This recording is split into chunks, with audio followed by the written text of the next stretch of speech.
জুৰিয়াত মাটি বেদখলকাৰীৰ দপদপনি থানাত এজাহাৰ দাখিল কৰিব বুলি কয় সাহিল আহমেদে।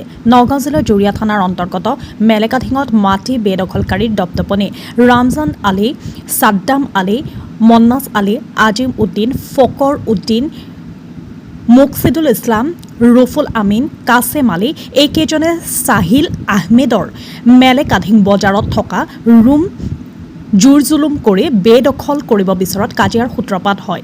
সাহিল আহমেদৰ পৰিয়াল পথাৰত গ'লে উক্ত আছামীগণে গালি-গালাজ পাৰে, দা লাঠি লৈ মাৰিবলৈ আহে। পূৰ্বতে ছাদিকুল হুছেইনক দেৱানী গোচৰৰ ৰায় দিছিল বুলি সংবাদ মাধ্যমৰ আগত প্ৰকাশ কৰে।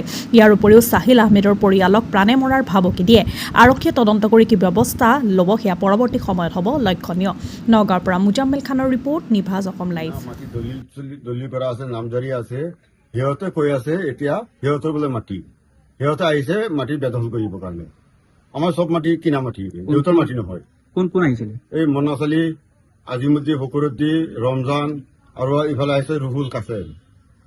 সিহঁতে এটা অভিযোগ উত্থাপন কৰিছে, মেলেকাঠিং তিনিআলিত যিকেইটা ঘৰ আছে গোটেইখিনি তেওঁলোকে বনাইছে আৰু সম্পূৰ্ণকে তেওঁলোকৰ মাটি। নাই আমি বনাইছো, গোটেই ৰাইজে জানে যে আমি বনাইছো। মিস্ত্ৰী এতিয়ালৈকে পইচাই দিয়া নাই, 20,000 টকা মিস্ত্ৰী পাই আছে, এতিয়া কাম হোৱা নাই, শেষ হোৱা নাই। আৰু যিকেইটা ৰুম দিছো চব এগ্ৰিমেণ্ট কৰা আছে, আমি নিজে এগ্ৰিমেণ্ট কৰি পেলাই দিছো।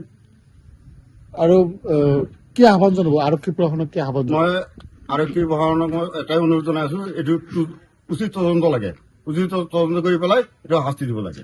ইয়াৰ পূৰ্বে এই মাটিৰ কিবা কেছ, দেৱানী কেছ বা তেনেকুৱা কেছ হৈছিল? সিহঁতৰ দেৱানী দিয়া আছে, এইটো কেছ চলি আছে। আমি ডকুমেণ্ট দিছো, সিহঁতৰ ডকুমেণ্ট দিছে, আমি ডকুমেণ্ট যিটো দিছো, যদি সিহঁতে হয় সিহঁতৰ পাব, আমি পেলাই আমি যাম। সেইটো কাৰণে দেৱানী চলি আছে, দেৱানী আমি হাজিৰা দি আছো।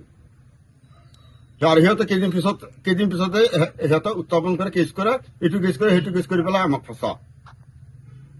সিহঁতে কৈছে যে মাটিটো বেদখল কৰি পেলাই আগত দোকানকেইটাত ৰাতি জুই লগাই পেলাই দোকানকেইটা পুৰি দিলে, প্ৰায় 8-9টা দোকান পুৰি দিলে।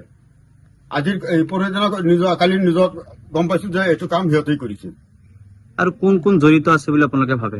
আছে এইটো এতিয়া লগত আছে, এই মাটিৰ দালাল আছে এটা ৰুহুল আমিন আৰু কাছেম, সিহঁতৰ লগত যদি আজিও নগাঁও গৈছে, সিহঁতে গৈ পেলাই মোৰ ওপৰত কেছ কৰিছে, লগত ৰুহুল গৈছে।